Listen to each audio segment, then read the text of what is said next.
Angel Massey, and you're now with me on Over Wildin Podcast.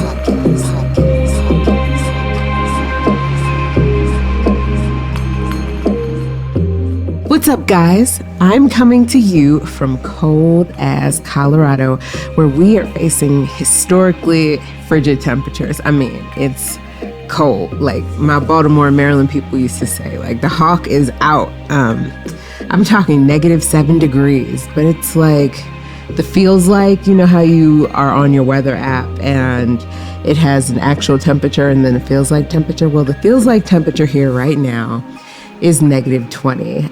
That's okay though. I'm warm and cozy here in the Over Wildin studio, also known as my office.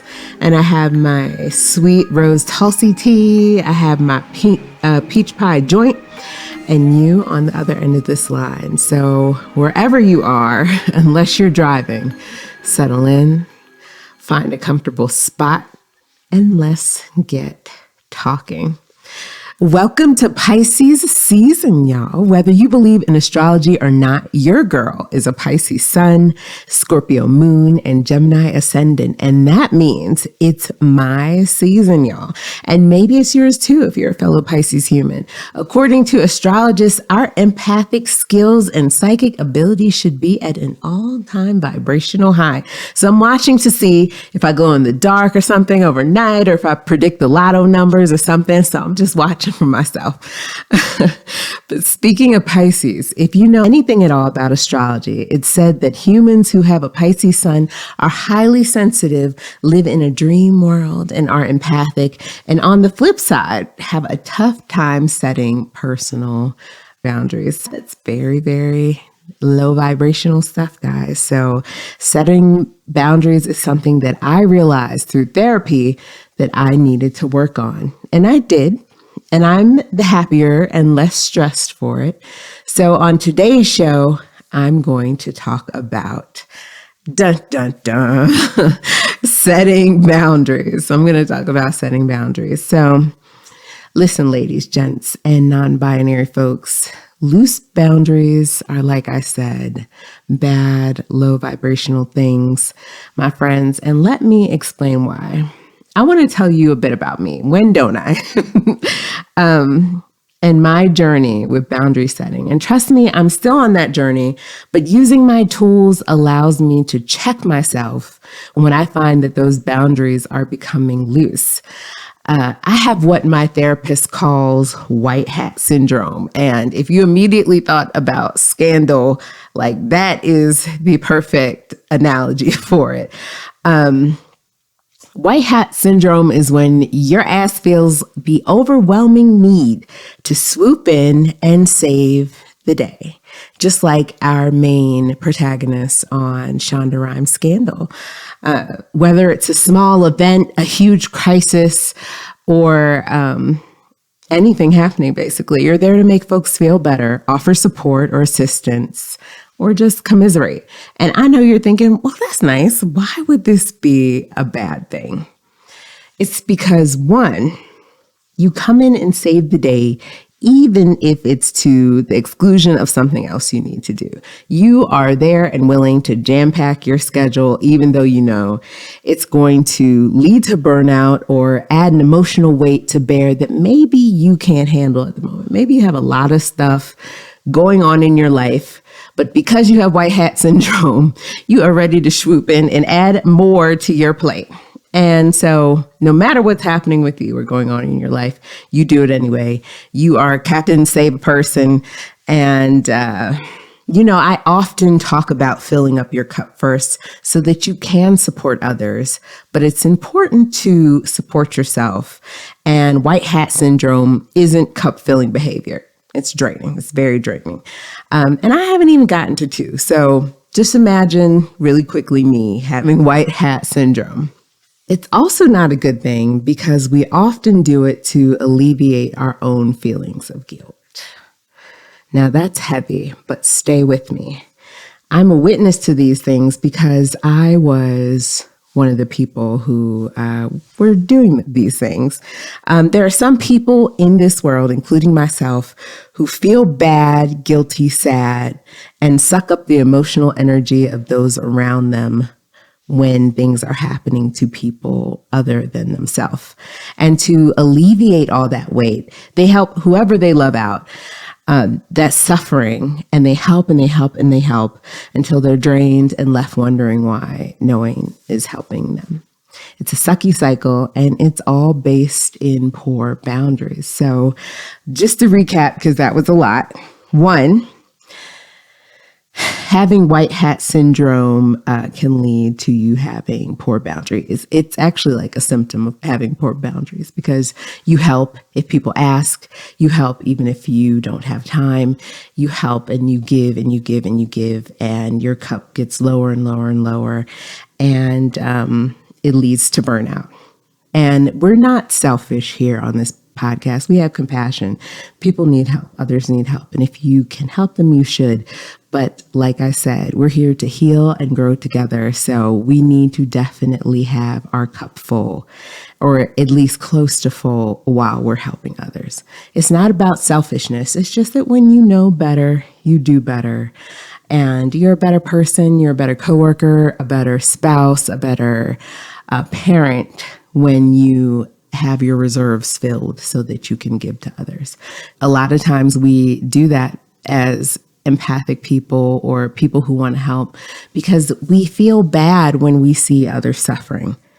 And, you know, my therapist had to explain to me that sometimes, of course, the motivation is always altruistic, but sometimes the motivation can be because we don't like that feeling, that being guilty that someone else is having a hard time elicits in ourselves. So we try to alleviate it by helping. Does that make sense? I hope it makes sense. It's kind of like this high level concept about digging deep into why we feel bad that people are hurting often.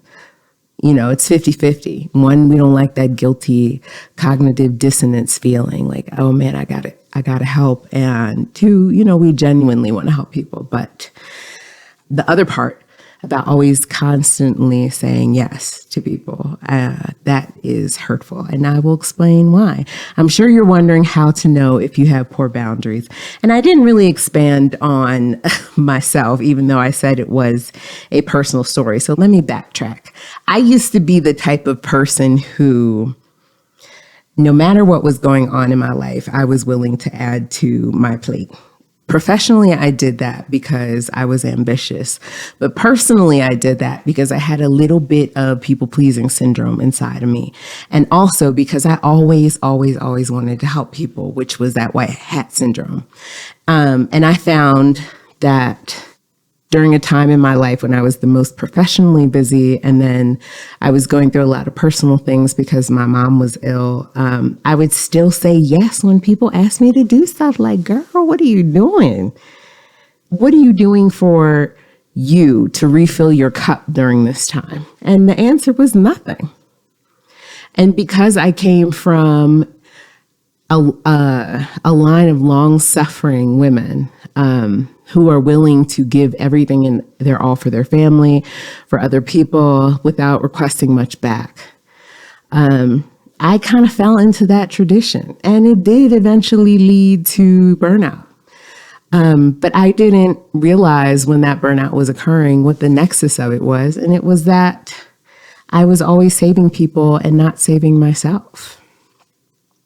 So I uncovered all of this with the help of my therapist. And she said the reason why you're like that also is because, you know, you saw your mom give and give and give without getting much back. And you still, you took that in and thought that that's how you were supposed to be. And I know a lot of you out there can relate to me because that used to be my love language. And it still is in ways, but in healthier ways, you know? So she said, my therapist said that this is because you have poor boundaries. You do not say no. Your first inclination is to always say yes without even taking like 10 seconds to think about it. to think if it's going to inconvenience you, to think if you have the time, you're always just including.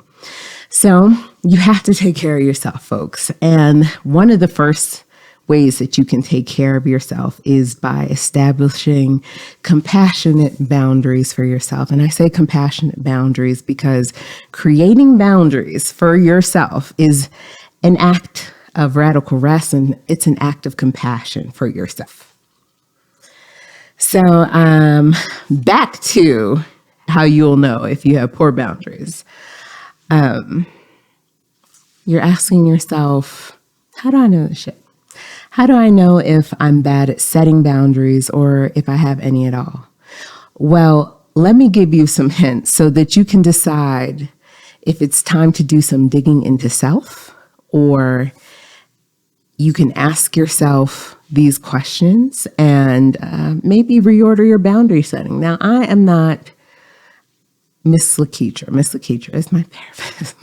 I am not her. So I am not a licensed psychological professional, but I just want to clue you in on some hints that let my therapist and let me know that I needed to set more boundaries. And now I'm a no machine. So the first is you find yourself saying yes to things you want to say no to. We just talked about this. And then you feel resentful of the person or situation after you've agreed. Like you said yes, but you feel that resentment in your heart, like, oh, how can I get out of this? But, you still show up knowing you wanted to say no. And this is not a good thing. And I will tell you why in a second. 2, my grandma always used to say, if you tell all your business, you won't have any. So this was her way of telling me not to always tell everything that I know. A sign that you may have poor boundaries is you find yourself spilling your personal beans to any Susan, Sarah, or Sarita that will listen, Tom, Dick, or Harry. You are just letting them know your whole life. You don't keep any of your personal business to yourself. And I used to be like this. I'm a sharer. I like to, obviously, I like to relate to other people through shared experiences. And while I share some of my personal experiences on this podcast with you guys, I keep other things close to my chest because that's what you're supposed to do. You're supposed to have personal business. If you want to be an open book, be an open book. But, I will just say that quickly telling people before you establish that trusting relationship about your personal business, spilling the beans, that can be a sign. So next, you accept abuse in your relationships. And I'm not just talking about, just talking about domestic violence. If that's something that you're dealing with, I hope that you'll reach out to someone professional and get help. But I'm talking about maybe your boss is disrespectful at work and you never say anything about it, or your kids are out of line, or anything that you feel in your heart is abusive, but you are letting it go. That can be a sign of poor boundaries. Next, you don't speak truthfully about how you feel. So you continuously are apologizing. You are overly apologetic. I used to be like this. I don't know where it comes from, to be honest, because I am someone who speaks up for myself. I say what's on my mind. I have learned to tactfully say what's on my mind. I've never had a problem with that, but I did tend to apologize very quickly. Like, I'm sorry for this. I'm sorry for that. Even when the situation didn't warrant me being apologetic. So that was another sign. You make other people's problems your own. And there are ways that this can be good because we have those peace activists in the world who are always trying to change the vibrations of the political and social landscapes and bring harmony. That's great if that's your life's work. But I'm talking about anybody who has an issue, you make it your issue and you become sad and emotional and feel all the feels and you take it on as a problem. It's one thing to have empathy because, like I've told you guys before, I consider myself an empath. So I've had to cultivate ways to channel that energy and feel what other people are feeling without it consuming me. It would consume me before. Now I can feel bad, feel that empathy, feel those feelings, but reject the energy in my personal space. And then there's too much focus outward and not enough inward. You are focusing so much on what's happening around you and around the world, and there's no focus on the inner self. And I will further expound on this next. So, we've set out all the negativity and examples of how you may know, leave this up to your discretion, if you have poor boundaries or you need to work on boundary setting. Now let's talk about how to create compassionate, healthy boundaries for yourself. And once again, all the quote unquote advice that I offer you is what I do or what I have done in my life to create meaningful changes in my life.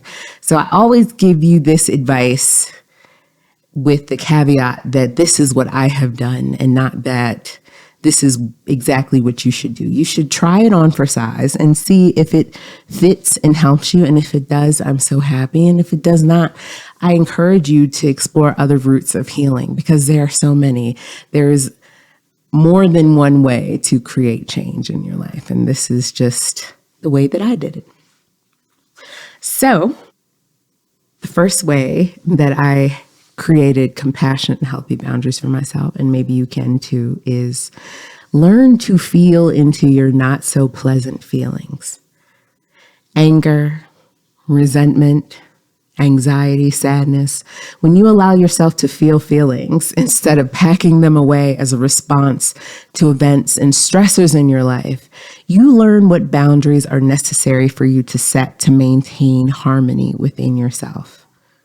You can allow space for feelings by, for example, having a regular meditation practice and allowing everything, all those feelings, to come up without judgment. And that was a lot. So let me summarize by saying a lot of times as humans, we're told not to feel anger. It's a bad thing. But anger is something that all humans from all periods of time in this world have felt, and it has served different functions along the way. But its initial function was to keep us away from danger or to prepare our bodies to feel that sympathetic nervous system kick in. Now, when we're angry, we release epinephrine and norepinephrine, and both of these chemicals, they increase our heart rate and they prep us to get into that sympathetic nervous system response, that fight or flight response. Anger comes up to protect us and keep us away from whatever our brains are telling us is bad. And so all these people around the world who are suppressing anger because of what society says, they're actually just building it up. And they're teaching their brain that anger is something to fear. And it's not allowing us to translate that anger into courageousness. It's just building it up inside of us. So the first step to creating boundaries is to feel anger and to feel anxiety and sadness, because at the end of it, we can ask ourselves, how can we not feel that again? How can we not feel that again? And that's the boundary, right? So you want to become familiar with anger. And like I said, a lot of times society tells us not to be angry. And my own experience as a Black woman, where the stereotype is that we are angry, and you try to sometimes actively fight against that stereotype so society doesn't see you and lump you together with other people as if being a Black woman is monolithic, right? But one of my acts of radical rest has been to become familiar with my anger so that I can create boundaries around how to not feel that or let it come up again. And that's saying no sometimes. And that's saying I'm not going to do that sometimes, or I'm not going to say that, or I'm not going to take that in. Boundaries aren't just for how other people are going to treat you. They're also for how you're going to treat yourself, right? So, yeah. When you are able to feel that anger, feel those feelings, or feel whatever emotion it is, you can literally try to observe it, whether it's during meditation or when anger comes up, and ask yourself, what needs to be protected? Because remember, we talked about how anger is this ancient emotion that comes up to protect us, right? So obviously we're feeling anger because our brain and our body is saying we need to be protected in this moment. So asking yourself, what needs to be protected? Then asking yourself, how can I restore harmony to myself? So let me give you an example. You're talking to your sibling, and you guys are having a conversation, and they say, you always do such and such. You always are the first to ask mom and dad for something. That's just an example. And you immediately feel angry. So then you need to ask yourself in that moment, if you can, because it's hard to break out of like habitual responses, right? And anger is a habitual response. So taking just a pause to ask yourself, what needs to be protected? And normally in that example, it would be my sense of dignity. And then you ask yourself, how can I restore my harmony? And it's by telling them, look, when you speak to me, when we have conversations, I would appreciate if you don't use the word always, because I don't always do anything. I would appreciate that. And that's you setting that boundary. Learn how to speak to me. And I will in turn learn how to speak to you when you express your boundaries. That's just an example. Or an example of an inner boundary would be, I don't know, you go to the store, you try something on, it's a little tight, and you say immediately to yourself, I knew I'd look fat in this. Oh, shit, like, damn it. Well, then you take the space, you pause, and you take space to say, why? What needs to be protected right now? I'm so mad. And it's the negative self-talk that's triggering your anger. I'm so angry that I can't be nicer to myself. You just pause and say, well, how can I restore my harmony? And that's by not engaging in negative self-talk. That's okay. I'll just try on a different size. You know, I like my hair today. I don't like this outfit, or I can't fit in this, or maybe it's, I can't fit in this outfit right now, but I will when I start eating healthier. I get to eat healthier. It's just changing that energy and figuring out how you can restore harmony to yourself. And in that example, it would be by not engaging in negative self-talk. That's a big one, because a lot of us do that, myself included, and I have to check myself. The next thing, how you can create compassionate boundaries for yourself, is literally practice saying no. The more we step outside of our normal response to requests and situations, the stronger the neural pathways of the response that we actually want to say becomes. So just to break it down, the more you say no, the more you become comfortable saying no. You break that yes cycle. So you're able to only say yes when you actually want to do something, instead of saying it just because you feel obligated. People will deal, trust me. They will, because then they'll learn that that is your boundary. The next is, remember this saying from the sage wisdom of my mom and my therapist. You teach people how to treat you. Teach those you love or those who you're in community with, those who you go to work with. Teach those people, everyone, your boundaries. Even name them so that you can all get along in more peace and harmony.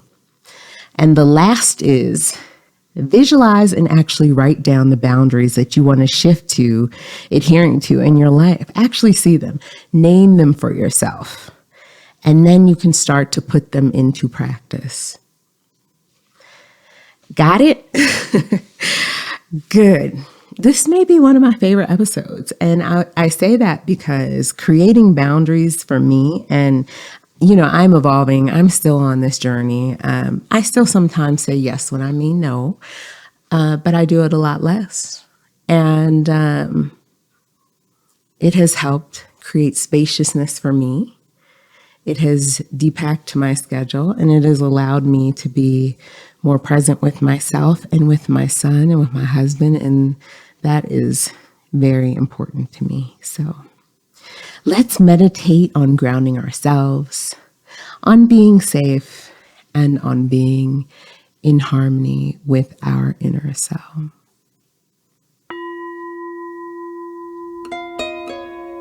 I invite you to settle into your space. Find a comfortable position on a chair or the floor, wherever you can sit or lay your body with ease and comfort.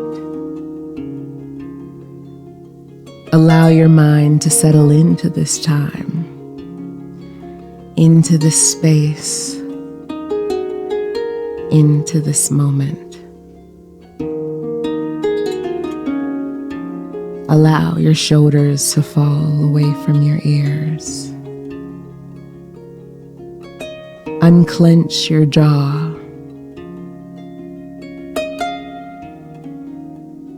Rest your hands on your thighs. And when you're ready, close your eyes or soften your gaze.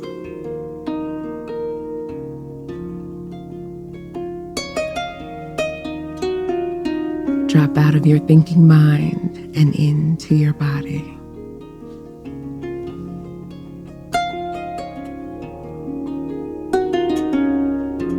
Notice the weight of your feet on the floor.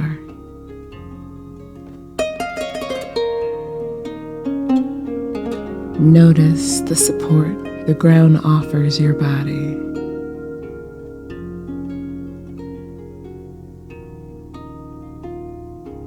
Notice the heaviness of your body. Feel into the points of contact between your hands and your thighs.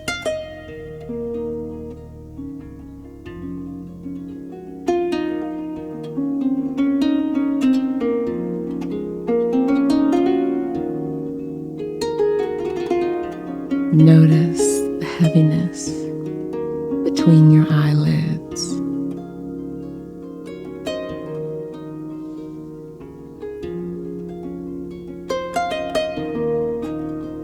Notice the weight of your head on your shoulders, or your head lying on the floor.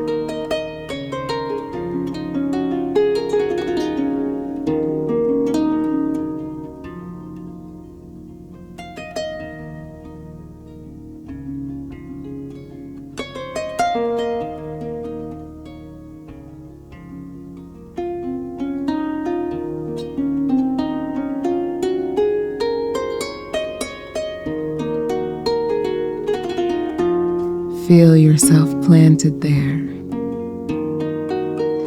as if roots could spring from your body to connect you with the earth below.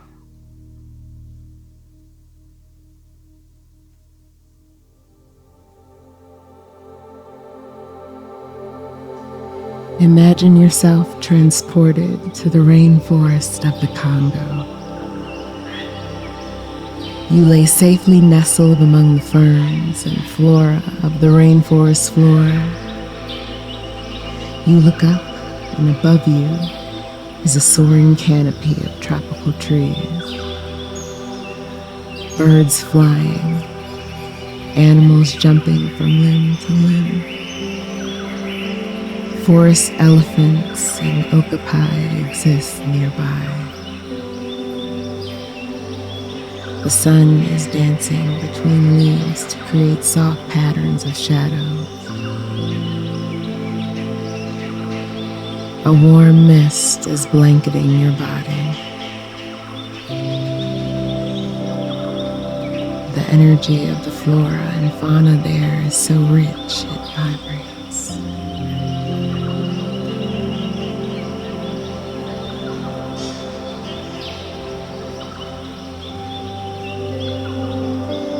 You are a part of that energy.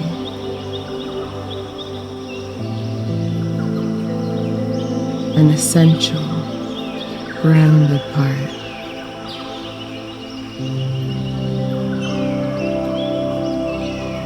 Imagine yourself there,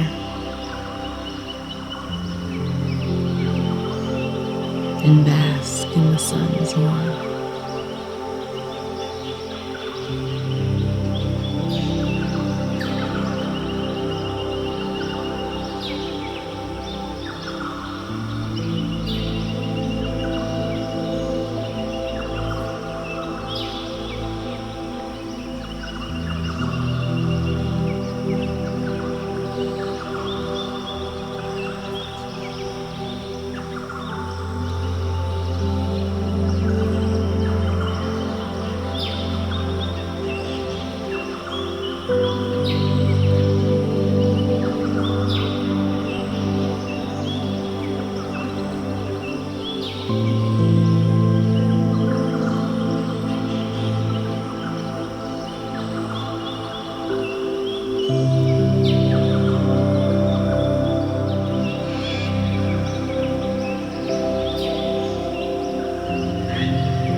You are safe here.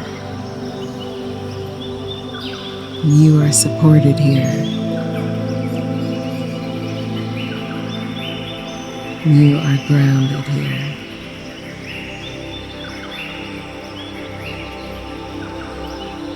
You are safe here. You are supported here. You are grounded here.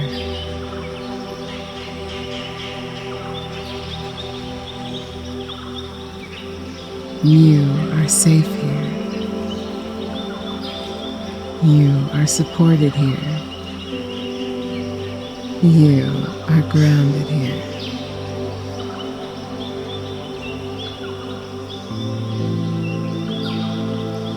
Notice the rise and fall of your chest.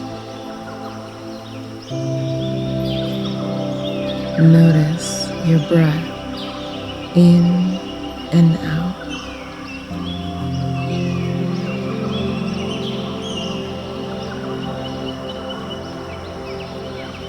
Allow yourself a deep breath in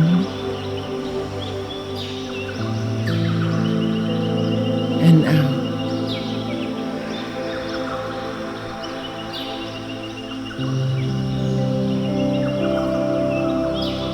In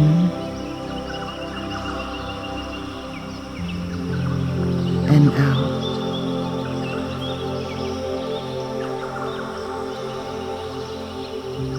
In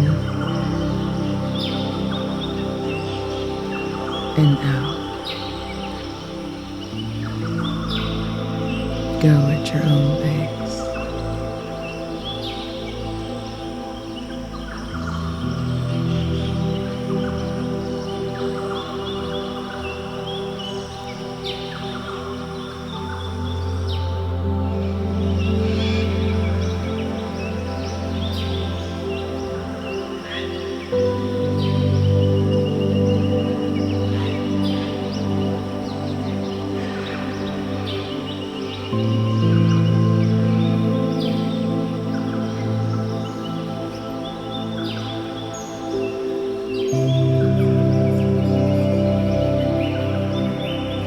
Return your breath to its normal rhythm.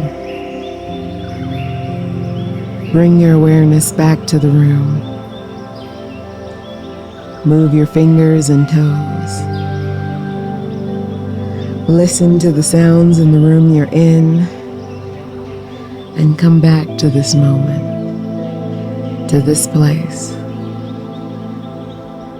And when you're ready, open your eyes.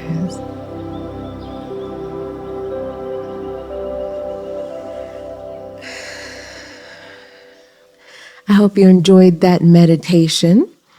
But before we wrap this episode up, I want to drop some gems. Yes, they're back. I'm back to gem dropping. So the first is, boundary setting isn't about freezing others out. More, it's about inviting ourselves in and creating safe space within ourselves that won't be disturbed by our suspect choices. 2, you can set boundaries and still help and edify others. Some of us are natural healers and helpers, but always remember to fill your cup in some way while you help. And 3, when you know better, you do better. And that's the long and short of that. I hope this episode served whatever purpose you needed today. Thank you for joining me on this episode of Over Wildin. Let's keep learning, growing, and healing together. If you have a question, want to hear me talk about a topic, bring a particular guest on, email me at info@overwildin.com. Subscribe to this podcast and visit me at Overwildin or at Angel Era on Instagram. Music by Luciano, recording by Mystery Street, recording and editing by my friend Jeremy Cosley. Either you're green or growing or ripe and rotting, and on this podcast, we're always going to choose growth. Sexy ass growth together. Later.